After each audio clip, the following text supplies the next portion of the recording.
Welcome to my DIY studio.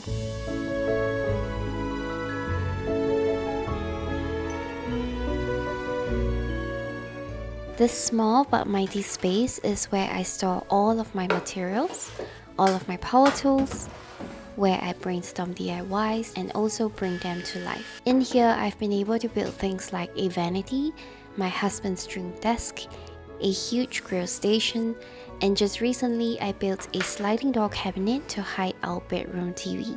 Since the space isn't the biggest, I had to properly plan out in order to maximize both the storage space and my actual workspace. I designed and planned everything in Milanote, which is a free-to-use tool for visual organization. I've used Milanote to plan every single room in our home, and today I'll show you how I plan the DIY studio. After creating a board, you can choose from a bunch of different templates or, like me, start from a blank canvas. To start off, I listed out my needs for the space. First of all, I really needed enough storage for all of my tools and materials. Secondly, my frequently used tools had to be easily accessible. And similarly, I wanted a charging station. I needed a modular, flexible system where I could move things around whenever I needed to, and enough floor space for cutting wood and building furniture. Next, I wrote down a simple sentence of what I envisioned the aesthetics to be like and proceeded to gather inspiration pictures using the Milanote web clipper. It's a web extension that allows you to easily save images from anywhere. The way I like to organize my moodboard is to group images of a similar theme or vibe or feeling. I ended up with 5 groups that helped me to understand what I wanted the final design to look like. Track shelving stood out as a great solution for me to maximize vertical storage while being flexible to changes. So I dropped in the floor plan of the room and used the draw tool to quickly brainstorm where I wanted things to go. After playing around with the layout a bit, I landed on this one that will help to maximize my workspace. The Ivar shelves I already had on one wall and a track shelving plus table on the other wall. I also already had this Eket cabinet from IKEA that I wanted to upcycle. So I created a DIY task board that included inspiration images, materials and tools I needed, measurements of the cabinet, building steps, and also things like color and hardware options. There is also a mobile app that instantly syncs to the desktop version, which is really handy to refer to while shopping for materials or DIYing. Milanote is absolutely free to use with no time limit. Sign up today using my link and start designing and DIYing.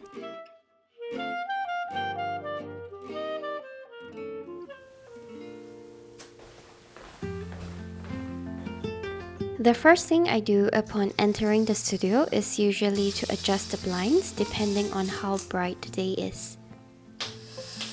I get a lot of questions about them. They are renter-friendly clip-on bamboo blinds that I will have linked below.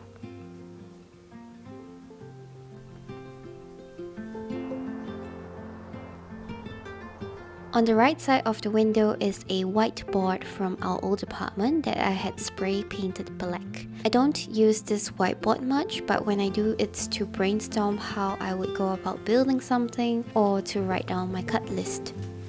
This postcard is from Fox and Poet, and I think of something different every time I look at it.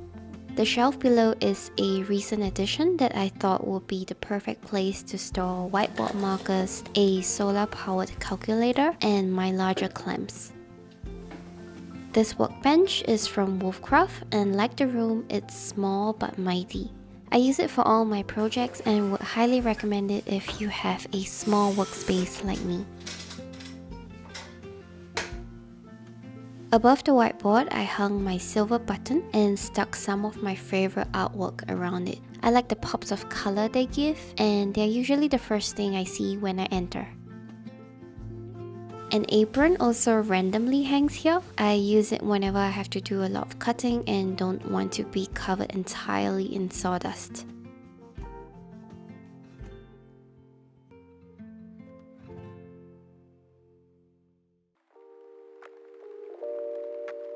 Something else that gets a lot of questions are these track shelves. I basically just got whatever was available in my local hardware store. The track system is from Element System and it was pretty affordable and straightforward to install. For the shelves, I just got some 2-meter pine boards and cut them to the sizes I needed. I also installed a tabletop that serves as my miter saw cutting station.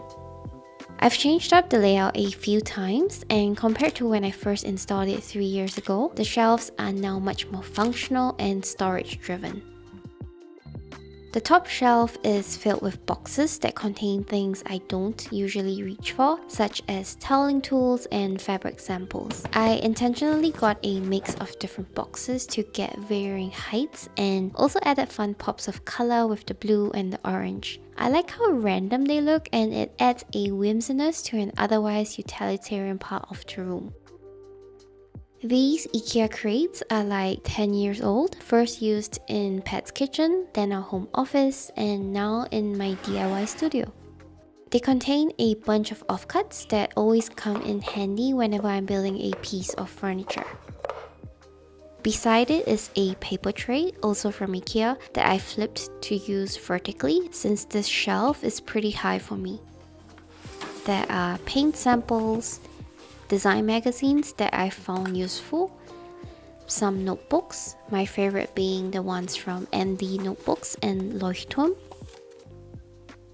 larger square grid notebooks that are super handy for planning a room layout, and 2 small cutting mats that I've had for almost 20 years now. I stacked a couple of books here that I do reach for from time to time, like this woodworking book that's filled with a ton of information.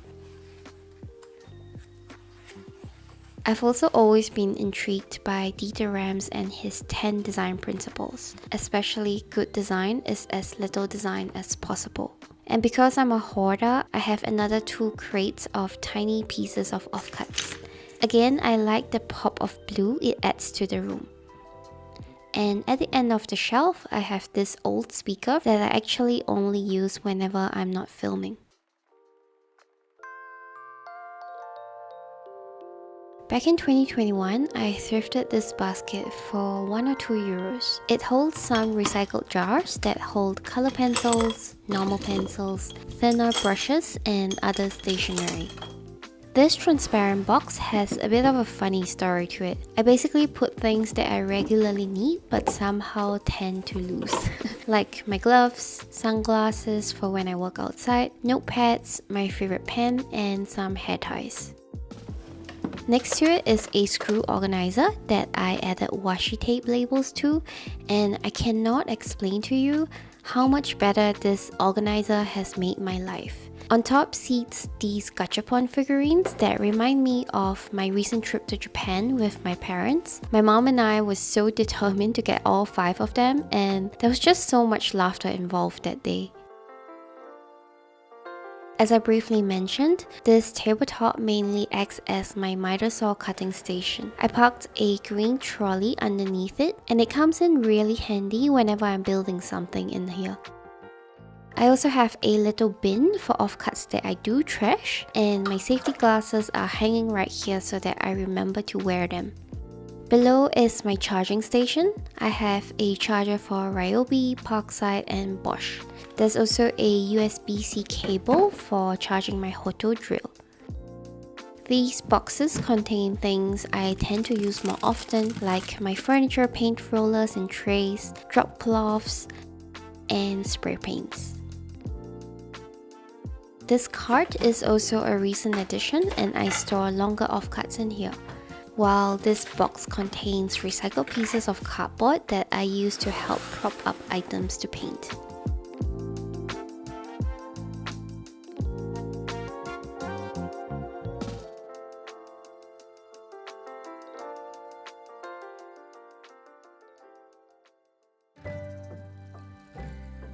This is the IKEA Eket cabinet that I upcycled into an apothecary looking cabinet.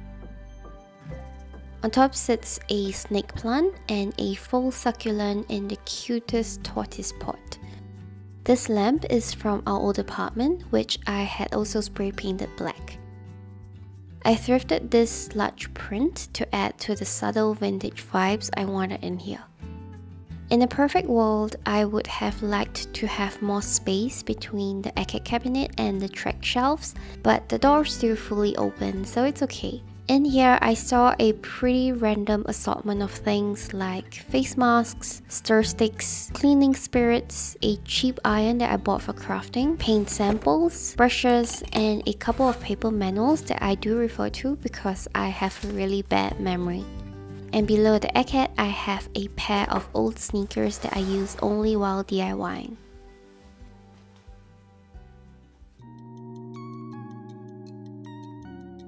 On the last wall of the room, we have 3 Ivar shelving units that store most of my tools and materials. I didn't want solid doors that would make the room feel closed up, so I opted for these rattan ones from the Ivar series. I hung this pegboard to hold all of my frequently used tools for easy grab and go. Most of these tools were actually originally owned by Pat, and I took over them when I got into DIY and woodworking. The only things I bought were this red hammer, a small level, and my very trusty Hoto drill and screwdriver. There's also a lightning cable here to charge my phone and earphones, and a glass coaster for a cold drink that Pat usually makes me. Below the pegboard, I have 3 collapsible crates. The first one has a bunch of tape that I use very often, and the other 2 act as kind of a catch-all for things that I have to organize later. This helps me to avoid piles of clutter scattered all around the room. The 3 drawers below are clearly organized. On top, we have the things I reach for the most, like batteries, a box of shims, my laser level, and different types of drill bits. The second drawer contains cutters, measuring tapes, and smaller things like brad nails, command strips, picture frame hangers, dowels, and so on. The third drawer is filled with more of Pat's hand-me-down tools such as the heat gun and mallet. And on the ground, I have a box of wall paint rollers, and you guessed it, more offcuts. Behind the door is also where I store larger pieces of wood and some cable channels that always come in handy for cord management. In the top half of the second unit, I store most of my power tools. These are the ones that I actually enjoy using, and I'll pop in the names of them if you would like to know. In here, we also have different types of glue, a bunch of rulers, but I mainly use this Carpenter square and this ruler from Mochimono. I store all of my smaller clamps here in this box, including these mini Wolfcraft ones that I use all the time. The red ones are from Bessey, and I use them when I need stronger holding power. These are 90-degree framing clamps, and this is a connector for my larger clamps that you saw earlier. The last box contains sandpaper and sanding blocks. On the bottom half, we have some jigs covered in sawdust. This is a pocket hole jig that you see me use often. This kit contains a smaller pocket hole jig that I used before getting the other one, and in this container are more jigs for door hinges and making dowel holes.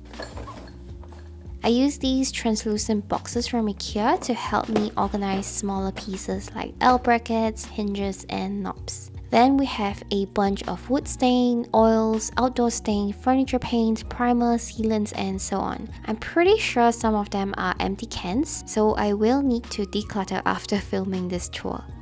And right at the bottom, I have a box of wood filler and sponges, wall spacker related stuff, and I use these to help prop up stuff when spray painting, which is why they look like that. In the third and last Ivar unit is where I store larger pieces of offcuts.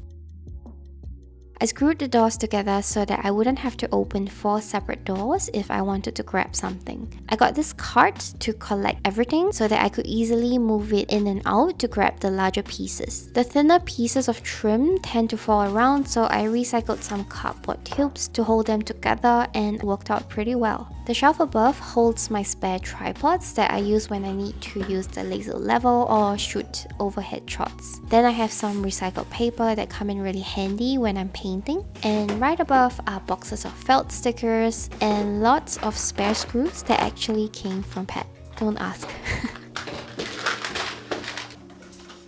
On top of the Ivar units, I store the multi-tool, some leftover towels, and a bunch of leftover wood. A lot of them are actually recycled wood slats from our old bed frame. Installing these 3 heavy-duty hooks onto the wall really helped to maximize the storage space here. Last but not least, I just want to say that you don't need a studio or a dedicated room to start DIYing. 4 years ago, I didn't even know how to hammer a nail or drill a hole into the wall. I started learning with hand-me-down tools, and I would push the furniture around our living room to create some space. So if I could do it, you definitely can too. Nevertheless, it has been really nice to have a dedicated room to create, to build, and film the process. So I really hope you enjoyed the tour, and thank you so much for tagging along.